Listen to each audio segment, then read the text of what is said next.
అందరికీ నమస్కారం. ప్రశాంత్ కిషోర్ గారు ఢిల్లీలో చక్రం తిప్పుతున్నారా? మరోసారి రేవంత్ రెడ్డి గారు సీఎం అవ్వకుండా ఉండేందుకు ప్రయత్నాలు చేస్తున్నట్టు తెలుస్తోంది. సో దీని గురించి ఒకసారి క్లుప్తంగా వివరణ తీసుకునే ప్రయత్నం చేద్దాం. ప్రస్తుతం స్టూడియోలో జర్నలిస్ట్ శేషరావు గారు ఉన్నారు. ఇంటర్వ్యూలోకి వెళ్ళిపోదాం.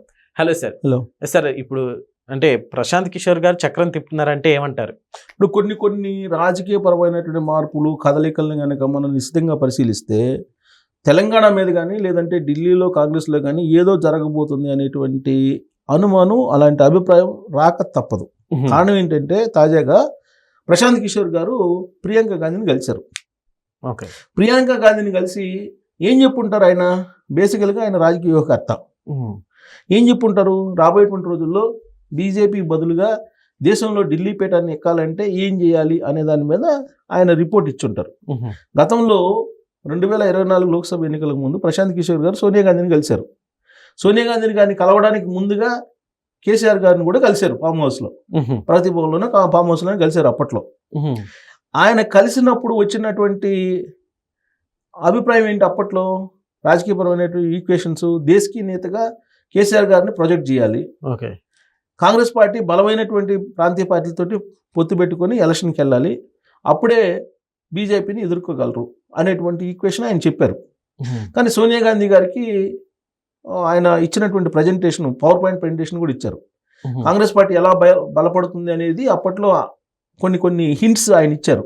వాటిల్లో ఒకటి, గాంధీయేతర ఫ్యామిలీకి సంబంధించినటువంటి వాళ్ళు ఏఐసిసి అధ్యక్షుడు కావాలి, బలమైనటువంటి ప్రాంతీయ పార్టీలతో కాంగ్రెస్ పార్టీ పొత్తు పెట్టుకుని వెళ్ళాలి. ఇది ఆయన చెప్పినటువంటి సూత్రం. ఓకే. కానీ వాటిలో ఇప్పుడు గాంధీయేతర ఫ్యామిలీ నుంచి ఖర్గేని ఏఐసిసి అధ్యక్షుని చేశారు. బలమైనటువంటి ప్రాంతీయ పార్టీలతో పొత్తు పెట్టుకుని వెళ్ళాలి అనేది ఆయన చెప్పినటువంటి రెండో కాన్సెప్ట్. కానీ అది వర్కౌట్ కాల. ఉత్తరప్రదేశ్లో వర్కౌట్ కాల, అలాగే పంజాబ్లో వర్కౌట్ కాల, అలాగే తాజాగా ఇక్కడ వర్కౌట్ కాల, ఎక్కడ బీహార్లో వర్కౌట్ కాల, ఎక్కడ వర్కౌట్ కాల. కాకపోతే ఆ పార్టీలతోటి ఎలా మెలగాలి అనేది కొన్ని హింట్స్ ఇప్పుడు సోనియా గాంధీ గారికి బదులుగా ప్రియాంక గాంధీకి ఇచ్చారని చెప్పి తెలుస్తుంది. మరి రాహుల్ గాంధీ గారికి కదా కలవాల్సింది ప్రశాంత్ కిషోర్ గారు, ప్రియాంక గాంధీని ఎందుకు కలిశారని చెప్పి డౌట్ రావచ్చు. రాహుల్ గాంధీ గారు బేసిక్గా ప్రశాంత్ కిషోర్ గారిని వ్యతిరేకిస్తారు. ఆయన ఇచ్చినటువంటి రాజకీయ వ్యూహకాలు పనిచేయవు అనేటువంటి ఒపీనియన్ తోటి రాహుల్ గాంధీ గారు ఉంటారు అనేది ఒక న్యూస్ ఉంది. ఒక ఢిల్లీలో ఆ విధమైన చర్చ కూడా ఉంది. సేమ్ ప్రశాంత్ కిషోర్ గారి వ్యూహాలు రేవంత్ రెడ్డి గారికి కూడా నచ్చవు. ఓకే. ఎందుకంటే అప్పుడు సునీల్ కనుగోలు పెట్టుకున్నారు. సునీల్ కనుగోలు బదులుగా ఐపాక్ ఎంటర్ కావాలని చూసింది కాంగ్రెస్ పార్టీ తరఫున అప్పట్లో, ఇప్పుడు 2023 కానీ 2024 ఎన్నికలప్పుడు కానీ. ఓకే.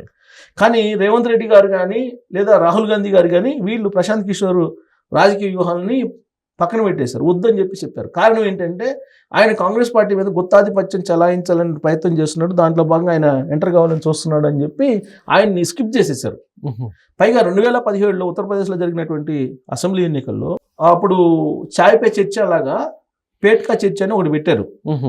2014లో చాయ్ పే చర్చ అని పెట్టి బీజేపీ వైపు ఉన్నాడు ఆయన.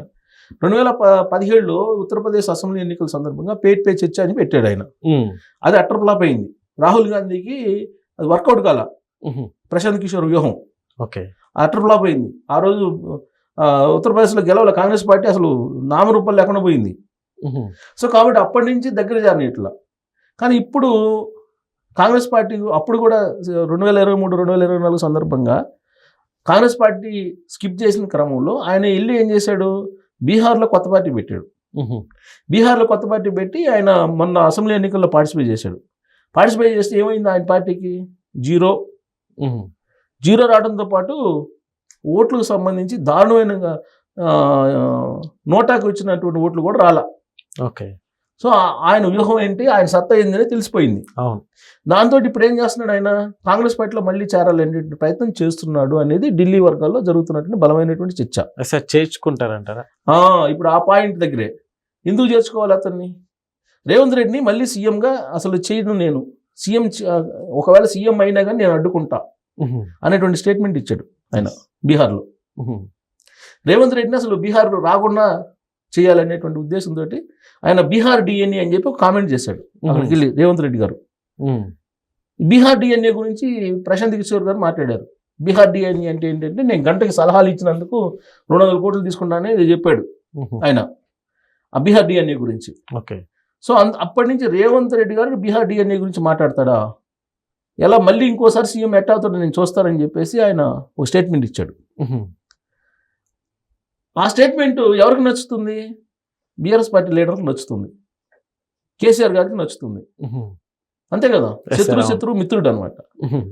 సో కాబట్టి ఇప్పుడు దేశకీ నేత కావాలని చెప్పి చాలా కాలం నుంచి తహతహ పడుతున్నారు. ఎవరు? కేసీఆర్ గారు. 2023లో తెలంగాణలో ఓడిపోయిన కారణంగా ఇలా ఉన్నారు. లేదంటే దేశంలో ఉన్న అన్ని ప్రాంతీయ పార్టీలకి పెట్టుబడి పెడతానని చెప్పి చెప్పారు ఆయన. ఒక జర్నలిస్ట్కి చెప్పాడని చెప్పి న్యూస్ వచ్చింది. ఒక 100 స్థానాలు ఆయా పార్టీలతోటి పొత్తు పెట్టుకోవడమో లేదంటే పెట్టుబడి పెట్టడమో చేస్తే దేశకీ నేత కావచ్చు అని చెప్పి ప్లాన్ చేశారు. ఎవరెవరు? ప్రశాంత్ కిషోర్ అండ్ కేసీఆర్ గారు అప్పట్లో ప్రగతి భవన్లో కేంద్రంగా చేసుకొని.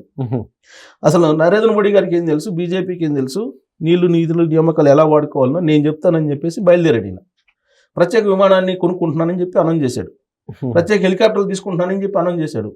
వాళ్ళు ఎవరో విరాళాలు ఇచ్చారు, నా స్నేహితులు, నేను 25 సీట్లు ఉన్నట్టు విమానాన్ని కొనుక్కుంటున్నాను, ఆ విమానంతో మొత్తం నేను తిరుగుతాను దేశం మొత్తం అని చెప్పి కూడా చెప్పారు ఆయన ప్రెస్ మీట్లో. ఆ తర్వాత సీన్ కట్ చేస్తే 2023లో తెలంగాణ సమాజమే ఆయన్ని తిరస్కరించింది. తెలంగాణ మోడల్ను చూపించి దేశం మొత్తం నేను దేశకి నేత అవుతాను, ఢిల్లీ పేట ఎక్కుతానని చెప్పి అన్నారు ఆయన. గుజరాత్ మోడల్ను చూపించి నరేంద్ర మోడీ గారు ప్రధానమంత్రి కాగలేదు, నేను కాకూడదా రాహుల్ అని అన్నాడు ఆ ప్రెస్ మీట్లో. ఆ తర్వాత ఏం జరిగిందని అందరికీ తెలుసు. ఇప్పుడు మళ్ళా దాన్ని రివోక్ చేసే ప్రయత్నం జరుగుతుందా అనేటువంటి అనుమానం కలుగుతుంది. ఎందుకనంటే ఈ మధ్యకాలంలో అఖిలేష్ యాదవ్ కలిశాడు, ఇక్కడికి వచ్చారు, హైదరాబాద్ వచ్చారు. అఖిలేష్ యాదవ్ హైదరాబాద్ వచ్చి సమాజ్వాదీ పార్టీ అధినేత ఆయన కేటీఆర్ని కలిశారు. కేటీఆర్ని కలిసి మళ్ళీ రాజకీయాల్లో పెను మార్పులు రాబోతున్నాయని ఒక స్టేట్మెంట్ ఇచ్చి వెళ్ళిపోయాడు ఆయన. రేవంత్ రెడ్డి గారిని కూడా కలిశారు. ఎందుకు? కూటమి, ఇండియా కూటమిలో కీలక భాగస్వామి ఆయన కలిశాడు. రేవంత్ రెడ్డి గారిని కలిశారు, ఆ తర్వాత కేటీఆర్ గారిని కూడా కలిశారు. కలిసిన తర్వాత ఒక స్టేట్మెంట్ ఇచ్చి వెళ్ళిపోయారు, పెను మార్పులు రాబోతున్నాయి అని. అంటే రేవంత్ రెడ్డి గారు దిగిపోబోతున్నాడు అని చెప్పి కొంతమంది ఇట్లా రకరకాల మాడుకున్నారు. సో ఇప్పుడు ఇండియా కూటమిలో భాగం కావడానికి మరి ఫామ్ హౌస్లో ఏమన్నా చర్చలు జరిగినాయా? ఇండియా కూటమిలో భాగస్వామి ఇప్పుడు బీజేపీ వాళ్ళైతే బీఆర్ఎస్ పార్టీని దగ్గరకు రానివ్వరు, వచ్చి వాళ్ళ పొత్తుకి ఆహ్వానించే అవకాశమే లేదు. అది 2024లో తెలిసిపోయింది. 2024 లోక్సభ ఎన్నికల సందర్భంగా పొత్తుకు ప్రయత్నం చేసినా కానీ వాళ్ళు తిరస్కరించారు. దానికి రకరకాల కారణాలు ఉన్నాయి. ఫామ్ హౌస్ ఫైల్స్ ఒక కారణం, బిఎల్ సంతోష్ని అరెస్ట్ చేయాలనే ప్రయత్నం ఇంకొక కారణం, స్వామీజీని జైల్లో పెట్టడం ఇంకొక కారణం. ఈ 3 కారణాలు చాలు బీజేపీకి. సో బీఆర్ఎస్ పార్టీతో పొత్తు కానీ ఏమీ ఉండదు. విలీనం అయితే ఒకటి మాత్రమే. విలీనం అనేది కవిత గారే చెప్తున్నారు కదా.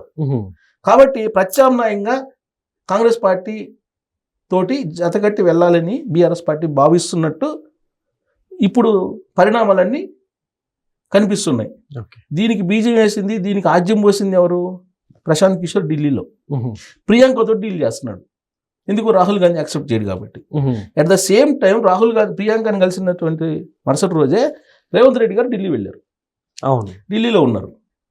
సో కాబట్టి అఖిలేష్ యాదవ్ చెప్పినట్టు ఏదో రాజకీయ మార్పులు, పెను మార్పులు జరగబోతున్నాయా అనే దానికి ఈ పరిణామాలన్నీ మనం ఒకచోట చూస్తే కనుక రాబోయేటువంటి రోజుల్లో బీఆర్ఎస్ పార్టీ కాంగ్రెస్ పార్టీ వైపు ఏమైనా అడుగులు వేసే దానికి ఛాన్సెస్ ఉన్నాయా అనేది ఒక డౌట్. ఓకే.